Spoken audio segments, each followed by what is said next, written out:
solirradio.com.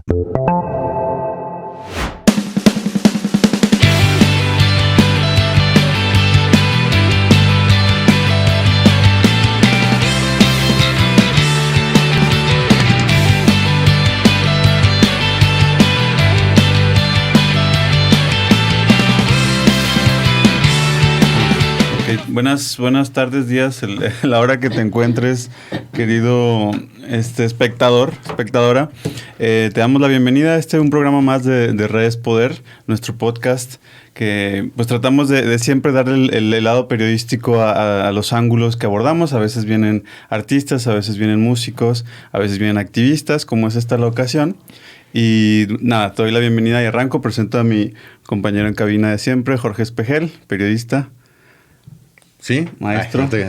Gracias por estar viéndonos y escuchando, y traemos un tema duro, un tema importante, un tema que se debe socializar más gente debe conocer, sobre todo las personas que tienen relación familiar directa o indirecta con niños, y las personas adultas que fueron niños y niñas, que también a lo mejor van a recordar cosas que de pronto ni siquiera entendemos como violencia, pero que sí lo son. Y por eso nos están acompañando aquí Ariadne Lamont, Jairo de la Cruz Torres, coautores del informe, sí, para dar el nombre preciso, Niñas, Niños y Adolescentes en el Estado de Coahuila y Zaragoza, escenario actual y perspectivas a futuro, que habla básicamente sobre violencias en las infancias y lo que sucede o lo que no sucede institucionalmente en la entidad para proteger a este segmento de la población, que pues es bastante amplio también, ¿no? Entonces, primero, pues gracias por venir. Y pues me gustaría preguntar pues sus primeras impresiones acerca de este trabajo, que entiendo además fue muy laborioso, ¿no? Pues son 600 páginas. O sea, no fue algo que se hizo en 2 meses ni en 3 meses. Sí. ¿Cómo fue ese camino y esa sorpresa de ir descubriendo cosas? Sí, pues como bien lo dices, Jorge, y pues antes que nada, buen día a ustedes, pues muchas gracias por la invitación. Buen día, Ariadne, Buen que aquí día, también Jairo. nos acompañan. Bienvenidos. Y pues bienvenidas y bienvenidos a todos a quienes nos ven y nos escuchan, pues un gusto que nos den esa oportunidad. Y pues comenzamos, y comienzo con esto que refieres, Jorge, acerca de la temporalidad de la cual se hizo el informe. Pues sí, no se hizo de la noche a la mañana. En el 2021, Ariadne Lamont se acerca conmigo en noviembre del 2021 y me comparte que ella tiene pues esta inquietud que surge como parte de su acompañamiento a víctimas, en un primer momento a mujeres, pero ya después se extiende a niñas, niños y adolescentes. Y más que extender, digamos que siempre estuvo ahí presente, y digamos que en el 2021 es cuando Ariadne me comenta que tiene este proyecto de políticas públicas sobre niñas, niños y adolescentes.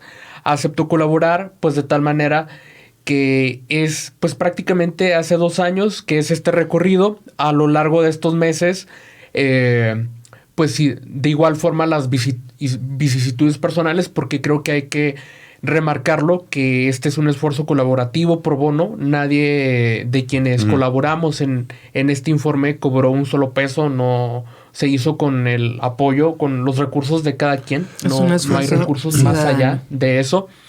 De tal manera que también es por la magnitud de la cantidad de información por la que se tardó estos meses, pero también un poco de pues, los recursos disponibles con los que contamos. También un poco de eso explica el proceso, pero al final también el informe comenzó con una serie de capítulos. Ariadne, en las reuniones que teníamos,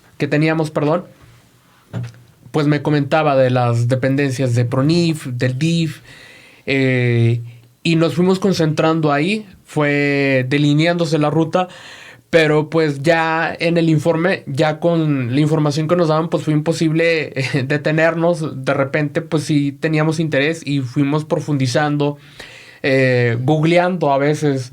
El caso, por ejemplo, de la Comisión Nacional de Derechos Humanos, que en el capítulo se encuentra lo relativo a cómo fue la respuesta de Coahuila de Zaragoza, la respuesta institucional sobre 2 recomendaciones, pues la verdad que nos dimos cuenta googleando. O sea, no sabíamos que el estado de Coahuila había sido objeto de estas 2 recomendaciones, muy en particular de la recomendación 72/2022 que googleamos y buscamos y pues había pasado casi desapercibido y pues nada, o sea, ahí decidimos profundizar y al final es algo de lo que las lectoras y los lectores pueden encontrar ahí. Es que es la ausencia de Estado, ¿no? O sea, al final de cuentas, por ejemplo, este mismo informe que hicieron lo debería hacer el Estado. Exacto.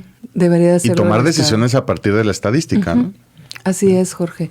Fíjate que sí quiero recalcar, hacer énfasis en ya lo que decía Jairo. Este es un esfuerzo ciudadano que nace, la ética que inspira este trabajo fue la situación que estuvimos viendo en las infancias cada vez que una mujer se acercaba a mí, por ejemplo, para que acompañara el caso en el que su hija o hijo había sido violentado.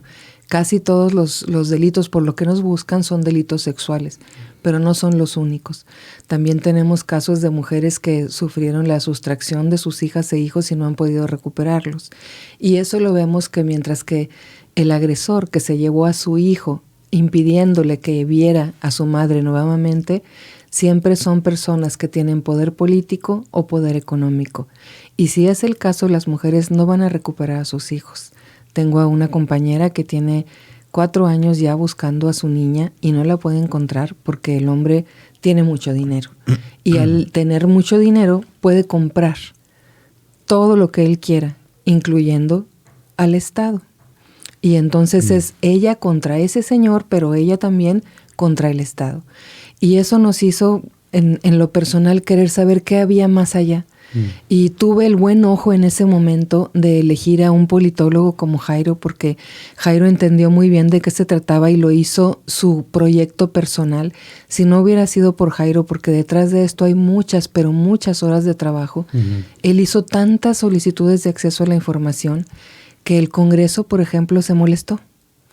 Y se molesta por algo que yo, por ejemplo, digo, pero ¿por qué si el derecho a saber está consagrado en una ley, en la ley de acceso a la información pública, y no era el papel del Congreso molestarse porque se le estaban haciendo preguntas?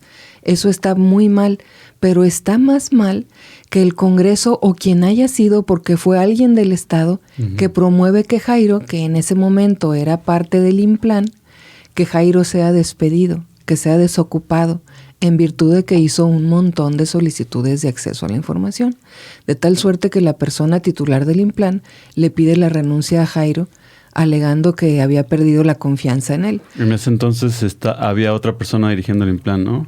Más bien estaba ya el nuevo. Jesús Héctor. Jesús Héctor de la Garza, haciendo gala de su múltiple ignorancia, porque además eso que hizo debe de ser considerado un delito, porque va en contra de lo que la misma ley está otorgándole a la ciudadanía como derecho. Claro. ¿Sí? Y él se puso entre una investigación realizada por particulares, además por sociedad civil, y nuestro derecho a saber. Pero además que el tema es muy sensible, son las infancias. Este señor, Jesús Héctor de la Garza, se puso de estorbo entre nuestro derecho a saber y las infancias, su derecho a ser atendidas como deben de ser. Y él enojado porque se hizo todo esto. Y qué bueno que despidió a Jairo, porque Jairo no se iba a quedar en el INPLAN, obviamente. O sea, Jairo es para otros horizontes. Y eso es lo que lo va a hacer que salga de ahí y que siga volando, ¿no? Sí, digo, aunque idealmente y ojalá en el futuro suceda, pero quien dirija un órgano como el INPLAN, que tiene facilidades para habilitar datos y ser más transparente y ser menos opaco, pues más bien promueva acciones como la de Jairo, ¿no? Exacto. Y ahora vemos que ya el Estado tiene, como decía Jorge, la investigación, porque aunque no se las hemos entregado a funcionarios en lo particular como debería de ser, una mesa interinstitucional, ellos no han dado el primer paso, no han dicho, ya vimos que están haciendo esto, queremos invitarles para nada. Nosotros tampoco, porque queremos que primero se tiene que enterar la Federación, porque tendría que ser la Federación quien vigilara al Estado. Si no, el Estado, que es experto en simular, no va a hacer nada y sería un trabajo hecho en vano. Cierto. ¿Sí? Doctor Ariadne, me gustaría, a lo mejor como para dejarlo encapsulado en un clip, que nos describieras en pocas palabras, ¿no? La síntesis de qué va la investigación y qué resultados en concreto se derivaron de ella. Sí. Yo voy a decir lo mío y quisiera que también Jairo por supuesto, dijera los ahí, dos, ¿no? sí. Pero yo te diría, esta investigación se solicitó a Jairo porque veíamos que las infancias son maltratadas cuando van al Ministerio Público, sobre todo el Ministerio Público que está en PRONIF, que se supone que es una unidad especializada, y no es cierto, porque en el fondo están revictimizando a las infancias. Nos quejamos de eso y eso encontramos también, ¿no? La falta de formación en ministerios públicos, pero también falta de formación y falta de convencerse de que tienen que aplicar un principio rector que se llama el interés superior de las infancias en el Poder Judicial, porque encontramos jueces y juezas que no están juzgando con esa perspectiva. El principio rector de las infancias. Sí, eso lo tendrían que usar todos, policías investigadoras, médicos legistas. Si los médicos legistas, por ejemplo, utilizaran ese principio, no habría un médico que dijera lo que yo sé que dijo un médico con un niño víctima de violación. No, yo no puedo ponerle que fue violación porque a lo mejor estaban jugando esos niños. Y entonces ese niño se quedó sin un parte médico para acreditar que fue violentado sexualmente. ¿Sí? Por ejemplo, entonces detalles como esos encontramos, pero detalles más finos, como por ejemplo saber que los albergues no están siendo monitoreados por la PRONIF, o si lo hacen no lo están haciendo de la manera que deberían porque tienen problemas desde fumigación, desde atención médica, desde cómo reprenden, cómo hacen la corrección de las niñas y los niños. Por ejemplo, hay un albergue en el que los castigan limpiando el mismo albergue en un horario de 8 de la mañana a 4 de la tarde con media hora para descansar, como si fueran adultos y como si les pagaran para eso. Eso no lo hubiéramos sabido sin la investigación. ¿Sí?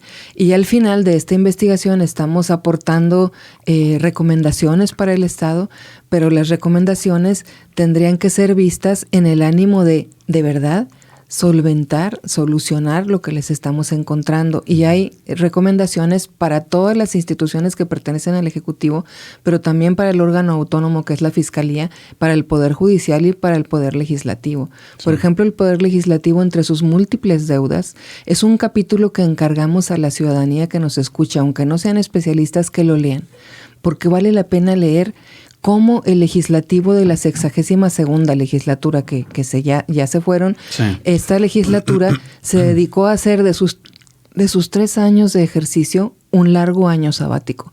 Porque, por ejemplo, en lo que toca a la Comisión de Niños, Niñas y Adolescentes no hicieron nada.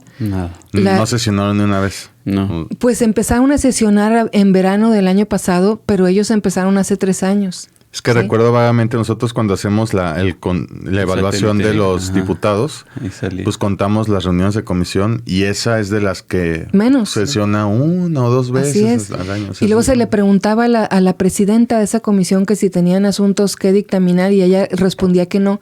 Y sus compañeros de la comisión de todos los partidos también decían que no, todos fueron cómplices en mentir porque sí había cosas que dictaminar, como por ejemplo algo muy importante, niños y niñas que quedaron huérfanos en la pandemia y que se estaba solicitando apoyo para esos niños, no lo dictaminaron. O, por ejemplo, el castigo corporal hacia las infancias. Todo eso no lo hicieron. Entonces, ¿cómo le podemos llamar a ese legislativo y a esa comisión y a los que fueron parte de esa comisión? Sí, justo estoy buscando quiénes fueron parte. Jairo se lo sabe. Porque no debemos de olvidarlos, porque ellos quieren seguir con su carrera. Quieren seguir con su carrera en la administración pública y no se lo merecen. Entonces vamos a encargar a Jairo. Si algo hemos aprendido de la función pública es que los ves en el Congreso y luego los ves en una secretaría y luego los ves en el municipio. Total, sin mal nos va, llegan hasta el Senado, entonces mejor tenerlos a la vista. Perdón, Jairo. Sí, bien. Así rápidamente... Y antes de describir lo que es el informe o de sintetizarlo, pues sí me gustaría señalar ya en este apartado que son 2 productos. Por una parte tenemos al informe de infancias y adolescencias, de forma breve, de forma sintetizada, así lo podríamos llamar, informe de infancias y adolescencias. En este informe aparece un capítulo del Congreso cuando se estaba redactando el informe, el capítulo del Congreso fue el último. Claro, fue el que primero, fue pero ya después fue el último. Y aquí me explico. Ya. En el 4 de mayo del 2021, el Congreso modifica su ley orgánica y crea la Comisión Ordinaria de los Derechos de las Niñas, Niños y Adolescentes. En la 61ª legislatura, en la legislatura previa, había funcionado una comisión especial. Es decir, esta comisión especial se crea solamente para un objetivo y cumpliéndose este objetivo llega a su fin y ya, ahí se acaba la comisión. El 4 de mayo, repito, se crea esta comisión, el 4 de mayo del 2021, y cuando estuvimos elaborando el informe, pues nos dimos cuenta que esta comisión no se había integrado. El año pasado nos dimos cuenta de ello y hasta ahí llegó el capítulo del Congreso en ese momento y la recomendación era pues que se integrara esta comisión ordinaria. Y aquí hay que remarcar que esta comisión, en mayo del 2021, cuando se crea, las mismas diputadas y diputados se otorgan un plazo máximo de 60 días para integrar esta comisión.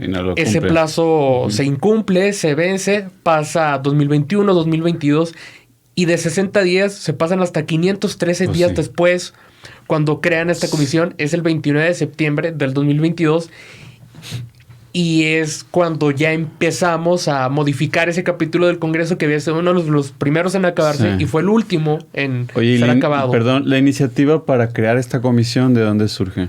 La iniciativa surge de las diputadas y diputados del PRI.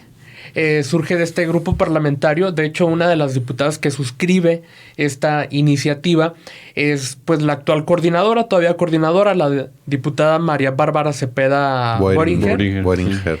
Es diputada priista. Quien mintió. Cepeda, ¿no? Exacto. Y además mintió. Y aquí... ¿Y además mintió? Sí, además mintió. Era la que decía que no tenía nada que dictaminar. Sí, las mentiras ahí están públicas y aquí doy pie con esto. Sí. El informe, pero... María Bárbara Cepeda Boeringer plantea la creación de la comisión. Junto con otras diputadas. Con el grupo parlamentario del PRI. Lo congelan. Sí. Y luego miente diciendo que no hay nada congelado. Sí, de hecho es una historia muy sui generis. Porque... ya cuando se acaba la redacción del capítulo del Congreso en el informe, por otros motivos, por otra convocatoria, pues yo profundizo todavía en un texto más del Congreso, de tal manera que este es otro producto. A Ariadne le gusta llamarlo como la saga del informe. La secuela. Que este otro documento se llama Compasión y Corazón, el uso político de las infancias. Wow. Que el título de Compasión y Corazón, pues van a poder encontrar por qué tiene este nombre justamente ahí en ese mismo texto. Se explica ya casi al final por qué elegí este nombre. ¿Y eso no nos vas a contar? Porque es un spoiler. Sí, es un spoiler, que lo lean. Y aquí vengo con lo del Congreso de cómo surgió esta historia. Por favor, ¿quiénes son esos que no porque hicieron quería nada? Después de que digas los nombres, me gustaría agregar un datillo cultural. Un datillo. Voy con los nombres y luego seguimos con... Es que entiendo que quiso decir los nombres, pero de manera más narrativa, ¿no? Irlo soltando así poco a poco. Pero a ver, vamos a escucharlas. La coordinadora es la diputada priista María Bárbara Cepeda Boeringer. La secretaria es María Esperanza Chapa García, que fue secretaria de la comisión especial en la legislatura previa de esta misma comisión. Sí. Y las diputadas, la mayoría son diputadas y solamente un diputado. Las diputadas son María Calderón Amezcua, Álvaro Moreira Valdés, Edna Dávalos Elizondo, Mayra Valdés González, Yolanda Elizondo Maltos, Claudia Elvira Rodríguez Márquez, Teresa de Jesús Meras García y Marta Loera Arámbula. Que aquí en esto mismo, desde la composición, más allá de la demora, también hay algo irregular, porque las comisiones del Congreso, las comisiones ordinarias por ley del Congreso deben operar con un máximo de 7 y excepcionalmente con un máximo de hasta 9. Y en este caso son 10. Es decir, la integración misma es problemática. Ahí yo nada, rápido. Sí. Eso se da por una cosa. Al menos esa es mi interpretación. ponen en las comisiones hasta 20, 15, 12, Sí. porque pues te pagan 2,000 lanas por ir a la sesión de comisión. O sea, hay diputados Es o lo mismo que diputadas yo iba a que decir. se avientan 180, 190 reuniones de comisión al año. Sí. Entonces son 2,000 Por asistir. por Sí. 190, ¿no? Y la otra, esta señora, con todo respeto, Mayra Lucila Valdés, hoy fue designada por Manolo, bueno, estos días como la nueva secretaria del Instituto de la Mujer, ¿no? Sí, hombre, nos va a dar mucho trabajo, de seguro. Ya lo estoy La viendo yo premiaron, desde ahorita. Sí, ¿no? Que la ahí premiaron. hay que decirlo, en el... Sí, lo primero. En el capítulo del Congreso se hace una revisión de las menciones que tuvieron en las sesiones del Pleno y de la Diputación Permanente del Congreso, Sí. las referencias de niñas, niños y adolescentes. La diputada Mayra Lucila Valdés González, en enero de este año, la diputada Lisbeth Ogazón Nava plantea un exhorto para que se investigue en la Secretaría de Salud del Estado la violencia ecográfica en los hospitales generales de Torreón y de Saltillo. Era la Diputación Permanente en ese momento, en enero. La diputada Mayra Lucila Valdés González no vota. No vota en ese exhorto. Que ya son de grupos parlamentarios opuestos, ¿no? Sí, Lisbeth Ogazón es de Sí, Morena, Morena. y Ujú. Mayra Lucila es del PAN. Pan. Ujú. Que creo que le dieron también algún cargo a Lisbeth Ogazón, ¿no? Le Manolo dieron Jiménez. un fiat notarial. Un poco se hizo antes. notaria, Sí. sí. Ay, ya te- Le dieron, ya estamos acostumbrados a... pues se la dieron. Es que sí, las regalan esas. Sí. Oye, entonces, ¿votan con... no vota? No vota. Y... ¿Pero porque no va o se abstiene o...? No, aquí hay que aclararlo y pues creo que ustedes pues ya deben saberlo. En las votaciones del Congreso puedes votar a favor, en contra o abstenerte. Abstenerte. Ujú. Son 3 botoncitos. Pero en la votación también se registra quienes no votaron. Ok. Y ella fue una de las que estuvo presente, pero no votó. No hizo nada. Ujú. Y A lo aquí en mejor el... fue al baño. Siempre, es la salida. Sí. Siempre. Es la salida. Sí, sí, sí. Y aquí en el Congreso, no quiero dejar pasarlo por alto, toda esta historia del Congreso comenzó por un error de la unidad de transparencia del Congreso en una respuesta, porque justamente cuando ya estábamos en la etapa de cierre del informe, reviso en la página del Congreso que esta comisión ya estaba constituida. Y le pregunto a la unidad de transparencia cuándo se constituyó esta comisión, los asuntos turnados, quiénes participan, a qué servidores o servidoras públicas han llamado a comparecer o participar. Y la unidad de transparencia me responde que la comisión se constituyó en noviembre del 2022. Y me dice, si quieres saber más información, pues checa ahí la página de transparencia del Congreso. Ahí está todo lo que preguntaste. Ujú. Ahí está. Ujú. Pues nada, me dan una herramienta que tengo que reconocerlo. Yo fui aprendiendo en este proceso las secciones de transparencia del Congreso. Y pues nada, creo que al final se arrepintieron porque me doy cuenta que la unidad de transparencia cometió un error. La comisión no se instaló en noviembre, sino en septiembre. Cuando yo me doy cuenta de eso, y esto se relata en el texto complementario, En el de compasión. y no sé Compasión y Corazón, qué. Corazón. cuando yo me doy cuenta de ello, pienso, pues si se cometieron aquí este error, pues en qué otras cosas de la respuesta cometieron el otro error. Me pongo a revisar todos los diarios de los debates de octubre del año pasado hasta junio de este año, mayo-junio de este año, para revisar los asuntos que le turnaron a la Comisión de los Derechos de Niñas, Niños y Adolescentes, porque la unidad de transparencia dijo, pues es que como es de reciente creación, pues apenas va empezando a trabajar, o sea, pues casi no hay nada de información. Reviso los diarios de los debates y me encuentro con varios asuntos, proposiciones, exhortos, iniciativas que le turnaron a la comisión. Luego yo reviso las actas de las sesiones de la comisión y me doy cuenta que la diputada María Bárbara Cepeda, en complicidad con el diputado y las demás diputadas, pues decía que no había asuntos por dictaminar. Y yo dije, a ver, aquí algo no me cuadra. El diario de los debates dice que sí hay asuntos turnados, pero en la comisión dicen que no hay asuntos. A ver, alguien aquí está mintiendo.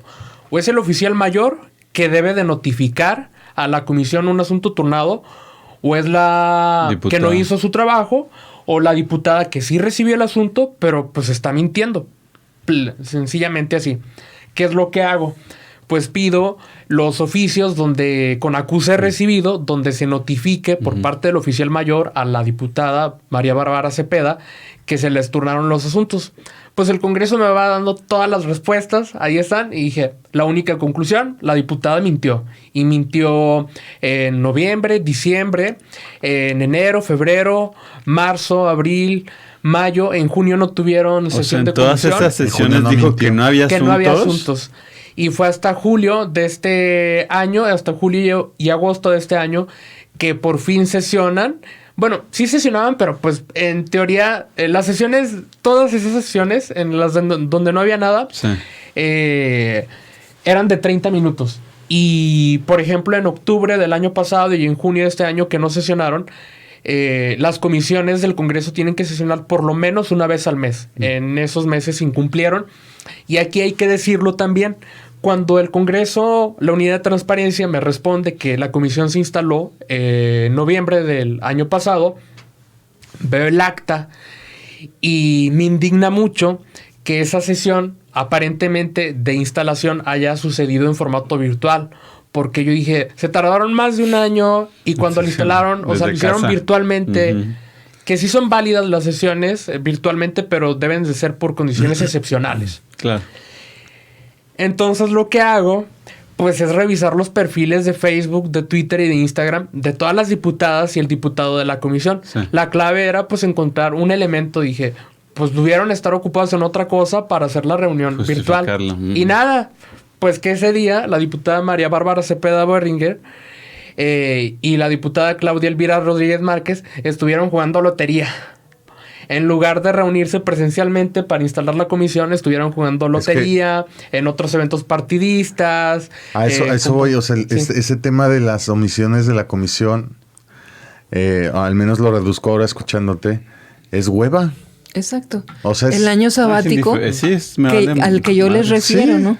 O sea, 3 años de su gestión lo hicieron como si fuera un sabático. Sí. Una beca que se les dio Una para beca, que hicieran, tal cual. que fueran a jugar lotería, o el otro Olmos, que en el no pertenece a esa comisión, pero él publicaba, según las investigaciones de Jairo, que estaba en el Congreso y en realidad ¿dónde andaba? Sí, de hecho, o sea, ¡no votaba! La historia de la Comisión de los Derechos de las Niñas, Niños Sí. y Adolescentes es todo un enredo. Sí. El diario de los debates consigna en la minuta que había 20 y tantos diputados porque primero comenzó, yo tenía el interés.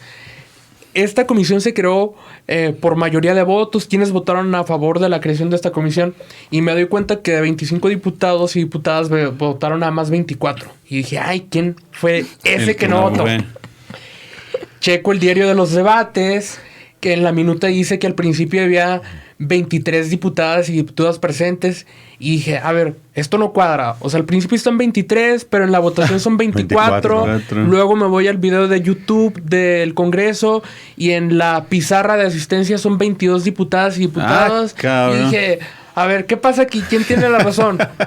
Lo que hago, pues, es checar la lista de votaciones y ahí ya me voy dando cuenta que al principio lo real fue que había 22 diputadas y diputados. Okay. En la minuta lo de consignan YouTube. 23, pero realmente fueron 22. Lo que pasó es que llegaron 2 diputadas y un diputado llegó tarde. Las diputadas que llegaron tarde fueron María Chapa García, la secretaria de la comisión. Llegó tarde, fue la primera en incorporarse. Después llegó tarde la diputada María Bárbara Cepeda. Llegó tarde a esa sesión.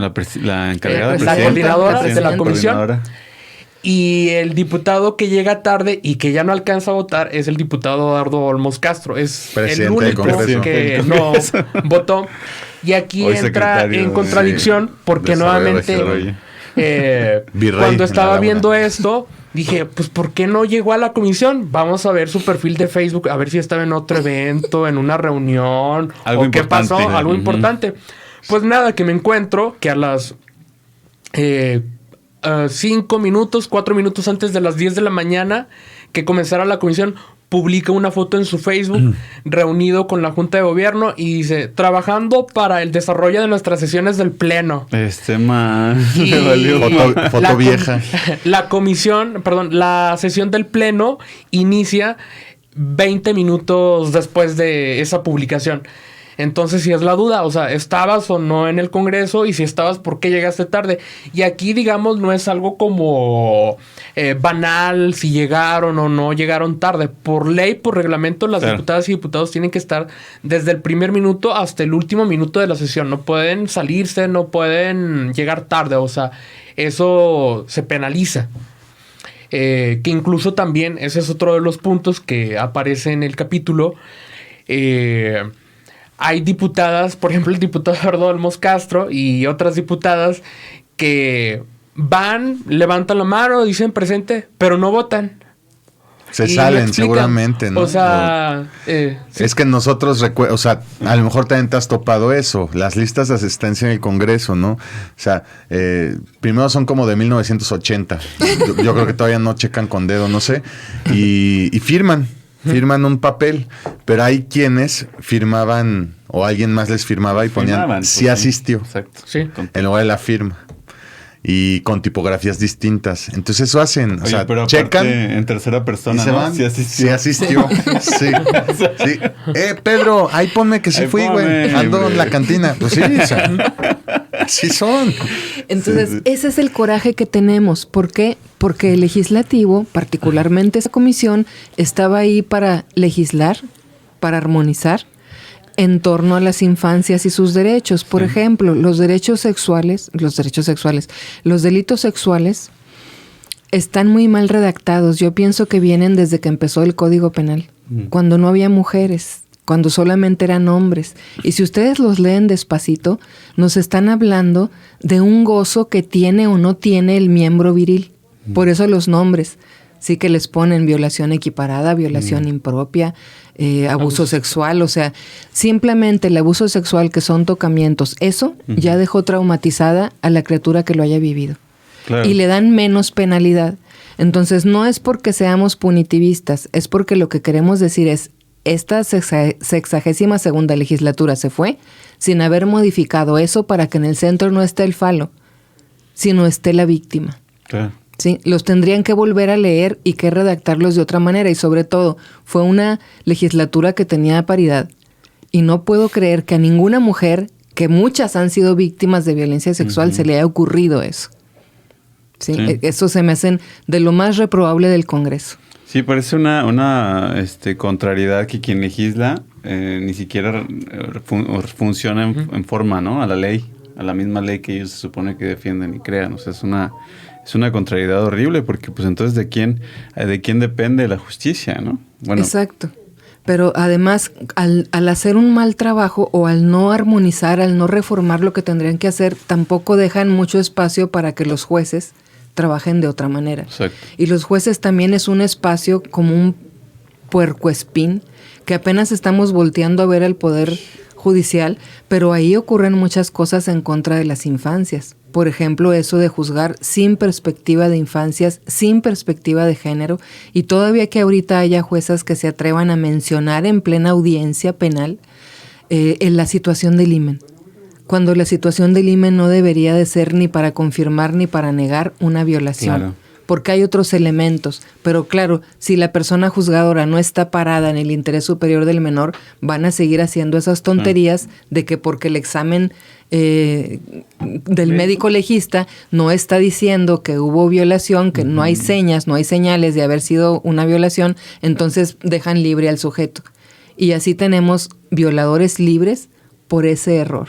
Sí. Y porque están causando, así se llama, daño critogénico, es el daño que causan los jueces, los ministerios públicos, los abogados a la víctima, es la la revictimización que le hacen a las niñas y los niños por estos criterios de no actualizarse, de no estudiar. Y eso también nos dimos cuenta, lo confirmamos y es una de las recomendaciones que le hacemos al Poder Judicial, y además que se coordinen, que todas las instancias de gobierno tendrían que actuar de manera coordinada cuando la víctima es una persona menor de edad. Y se diseñan, y también el tema de que las instituciones, pues vamos a hablar nada más de Coahuila, son reactivas. O sea, no procuran la prevención, procuran la acción, la reacción, siempre y cuando lo que haya sucedido haya sido mediático. Así es. Porque cuando es mediático, siempre llega el boletín de PRONIF, 2 o 3 líneas, diciendo ya se canalizó al menor o a la menor a nuestra estancia y seguiremos investigando. Y así reducen su comunicación, pero es hasta que sucede algo. Nunca hacen nada antes de cómo diseño políticas públicas para evitar que un niño o una niña sea, o reduzco la posibilidad de que sea abusado o abusada o tocado o tocada o lo que sea que le tenga que pasar. ¿Cómo le hago? Y eso es lo que no están diseñando ni estas diputadas ni diputados, que además no llegan por su capacidad intelectual claro, ni nada, sino llegan por favores políticos o por favores hasta familiares. Y mucho menos los que están operando las instituciones. No digo que todos, ¿no? Pero también tenemos un magistrado presidente que en discurso, o sea, Miguel Meri, se las da de muy progre, de muy la familia y las mujeres y los niños, pero en la praxis, pues al menos no ha dado el resultado hasta el momento, ¿no? Pues mira, acá en Justicieras por Nuestras Infancias, que son puras madres y padres también, cuyos hijos e hijas han sido violentados, ahí vemos simplemente en ese grupo que hemos organizado para que se defiendan, ¿no? Y para que aprendan de manera conjunta. En ese grupo vemos que los casos no están siendo tratados con ninguna de las formas que deberían sido tratados. Nadie, ni ministerios públicos, ni PRONIF, ni Secretaría de Educación, que es otra que nada de a muertito. La Secretaría de Educación, que nos platique Jairo sus hallazgos, pero también en la Secretaría de Educación se dan cuenta de muchas violencias que viven las criaturas y no las denuncian. Y hemos visto casos de directoras que le aconsejan a su maestra de grupo que tiene el caso: no te metas, no te corresponde a ti. Cuando la Secretaría de Educación tiene sus protocolos y no los aplican. Entonces, también la Secretaría de Educación tiene cosas que armonizar y tiene cosas que mejorar, porque tienen a los niños desde el jardín de niños hasta la preparatoria, digamos, ¿sí? Y en todos esos años que están los niños a cargo de la Secretaría de Educación Pública, pueden ocurrir muchas cosas, que aprendan a protegerlos de la violencia sexual sobre todo, pero de la violencia física, pero del bullying que ocurre en la misma escuela, que están viviendo ahorita muchos casos de violencia de niños contra niñas. Tengo un caso, por ejemplo, en un ejido de una nena de 10 años que le atacaron niños de cuarto, niños de quinto, niños de secundaria, dentro de la escuela y fuera de la escuela, y todavía se metieron a su casa a atacarla, y la Secretaría de Educación tiene algo que hacer ahí. Pero en ese caso, su brillante idea fue mandar a la niña a clases remotas para que no fuera agredida en la escuela. Eso no es solución. Exactamente, es revictimizar a la niña que de por sí ya vivió todo eso. Entonces, a donde miremos, desgraciadamente, todas las instancias de gobierno le quedan a deber a las infancias.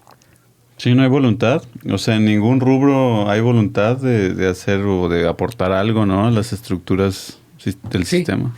Y creo que hay que decirlo también que pues este informe, a mí me gusta definirlo como una radiografía, una radiografía de la respuesta pública de las instituciones hacia los derechos de las niñas, niños y adolescentes. Es un informe que engloba al poder ejecutivo del Estado, poder judicial, poder legislativo, pero también un organismo autónomo como es la Fiscalía, también a escala nacional con información de 32 entidades federativas, también a escala municipal con información de los 38 municipios, de la Comisión Nacional de Derechos Humanos, de la Secretaría de Educación Pública Federal. Es decir, es un informe muy ambicioso y al final es como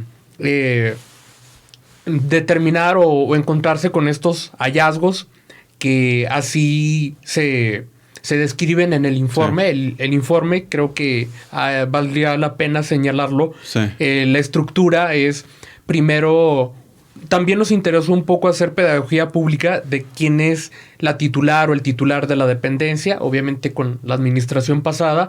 Quién era, primeramente, pues el nombre, su perfil, y ya después las atribuciones de cada dependencia o de cada organismo público, que en estas atribuciones y las personas que lean el informe o escuchen este podcast van a poder identificarlo.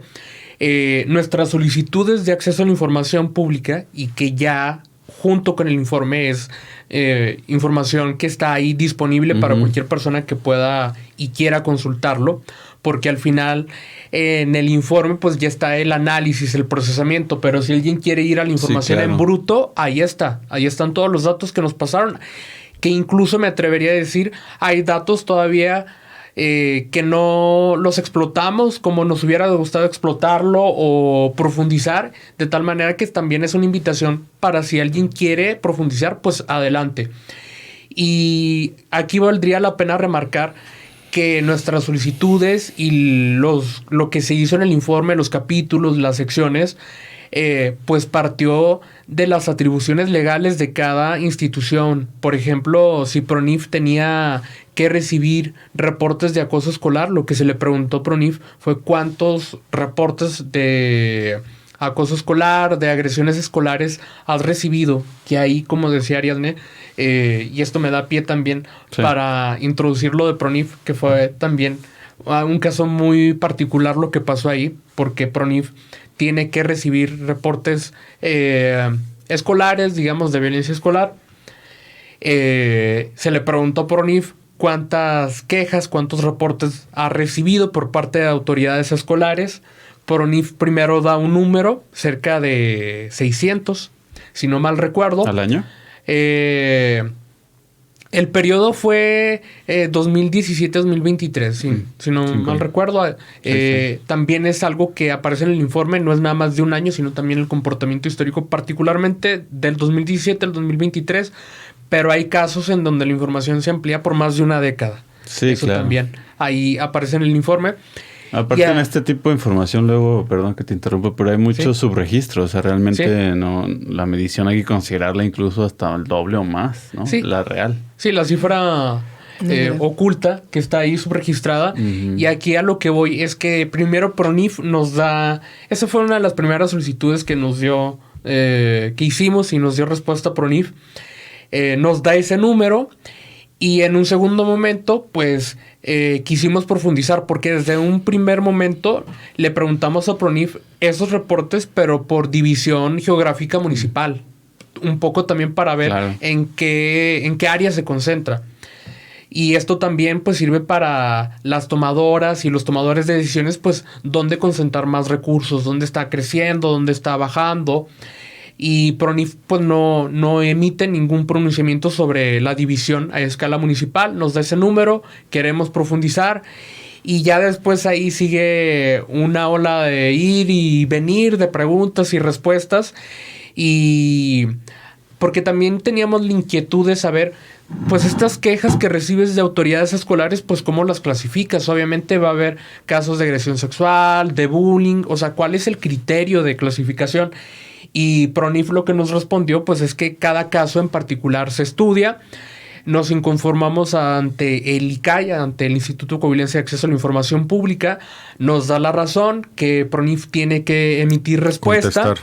O en su caso declarar la inexistencia de la información. El caso concluye que PRONIF declara la inexistencia de la información, que incluso ahí PRONIF cometió un error porque las solicitudes tienen un folio y en la solicitud de la cual declaró PRONIF la inexistencia de la información es un folio erróneo que no corresponde con nuestra solicitud. Aquí dice, bueno, la titular, para quemarla, ¿no? María Leticia Sánchez Campos, la titular de PRONIF.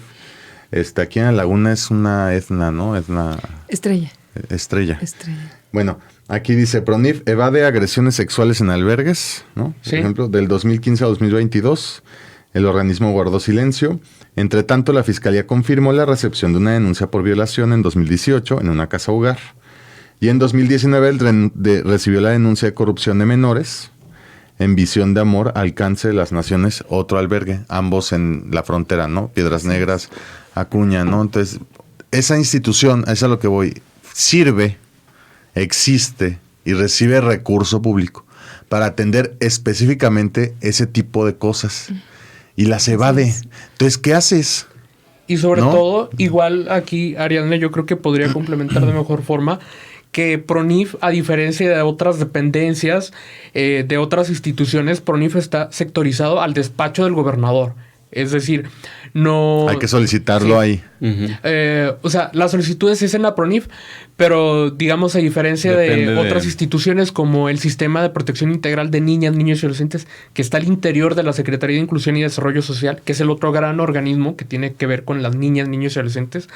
A diferencia de CIPINA, PRONIF sí tiene esa relevancia jerárquica que está sectorizada al despacho del gobernador. Es decir, aquí también es como un reflejo del interés o del desinterés del mandatario en turno de los derechos de niñas, niños y adolescentes, y que al final también esto opera en un sistema estatal. Pues rápido, nada más, es que también me quedé con ganas de quemar al titular de la Secretaría de Educación Pública, Francisco Saracho, exdiputado federal, exsecretario de Desarrollo, de esos que andan chapulín.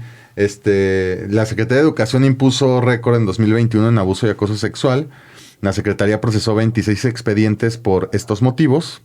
Adicionalmente, en este año elaboró 7 actas administrativas a personal. O sea, reciben denuncias o quejas por abuso, acoso, hostigamiento sexual contra alumnos o alumnas. Y las sanciones, vete a descansar un día a tu casa.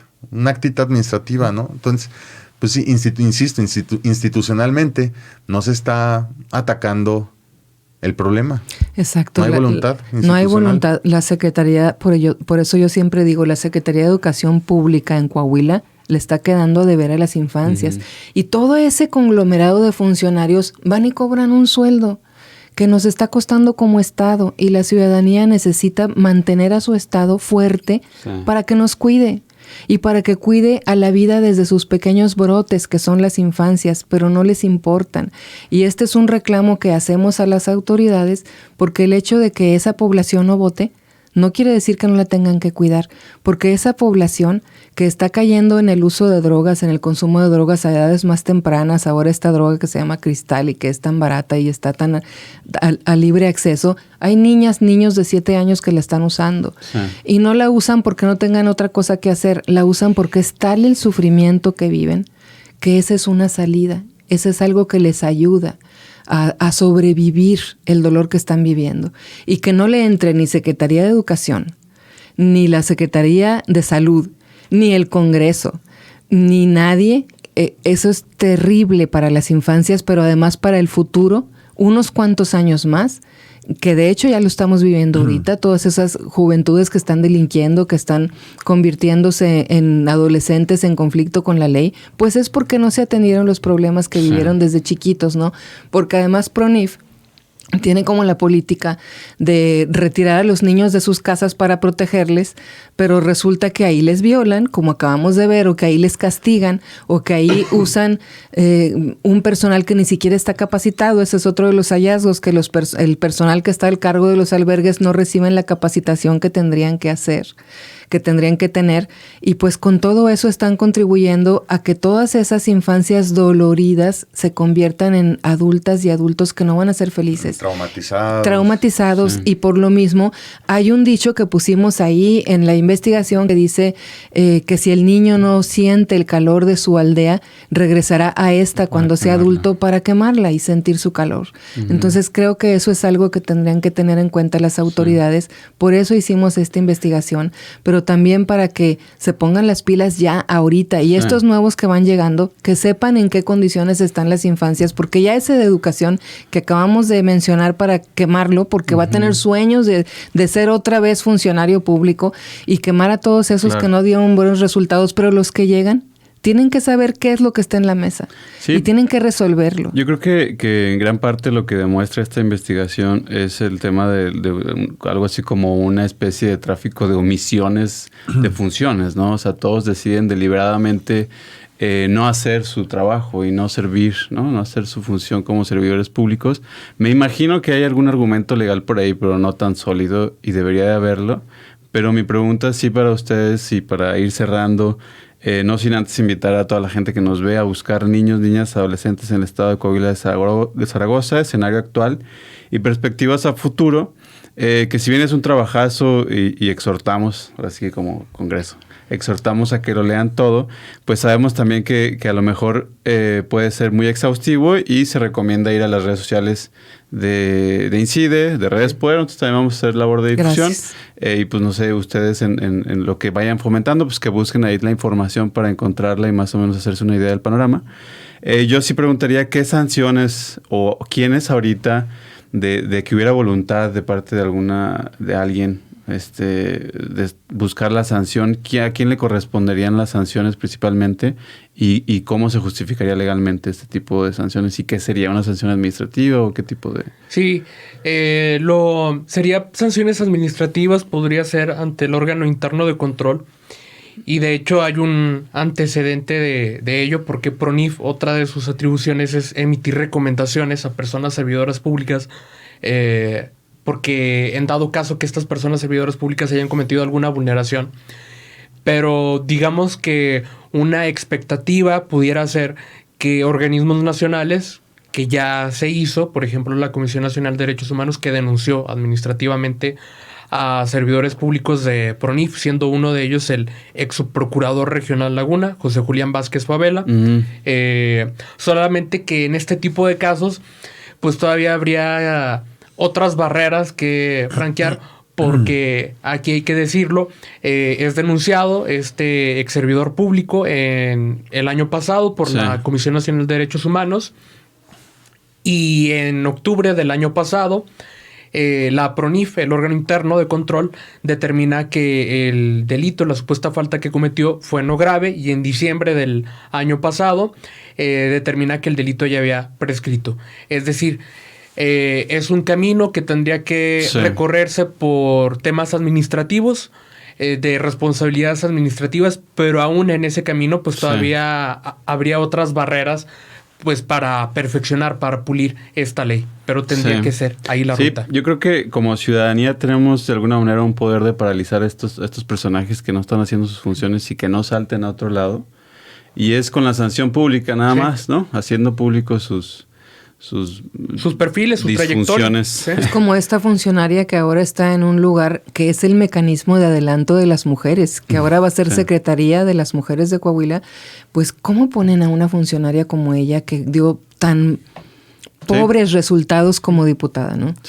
Sí, porque los deciden no porque no es por capacidad, ¿no? Ajá, sino por conveniencia. Pagos de favores, reparto de pastel.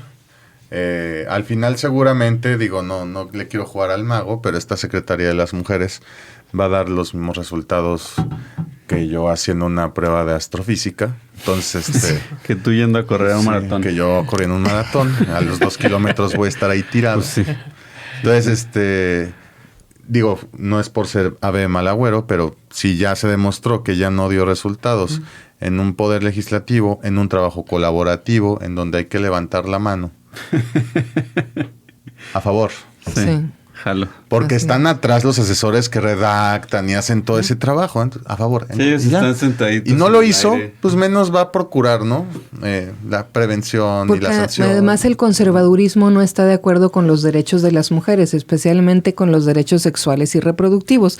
Desde ahorita las feministas ya sabemos que esa designación nos va a dar más trabajo, porque vamos a tener que estar constantemente protestando. Pero en cuanto a esta investigación, yo no quisiera irme sin decirle a la ciudadanía que tiene que abrir los ojos, que tiene que dejar de ser una ciudadanía dormida, que no importa que no sea tu niña o tu niño el que vivieron violencia sexual o falta de pago de pensión alimenticia o sustracción de menor, no importa que no sean tus niños, si hay otros que los están sufriendo, esos otros niños sufridos, dolidos, van a convivir con los tuyos tarde o temprano. Y si no es por bondad, si no es por compromiso, que sea por sentido común, por lo menos por sentido común, que pongamos los ojos en las infancias para cuidarles, para protegerles, para exigir que sus derechos humanos se cumplan y que tengan acceso a la justicia. Muy bien. Nos quedamos con ese mensaje. Gracias a todas por estar aquí con nosotros y gracias a ustedes por venir. Y busquen el informe. Aparte, no se agota. Es atemporal de alguna manera. Recorre varios años. Así es. Y es una fuente de información. Y es buen momento aparte para, ahora sí que el hacerle la cuenta, ¿no? A las autoridades que se fueron. Y desde ese punto parten las que acaban de tomar el control, ¿no? Así es. Pues muchas gracias. Muchas gracias. Gracias. Gracias.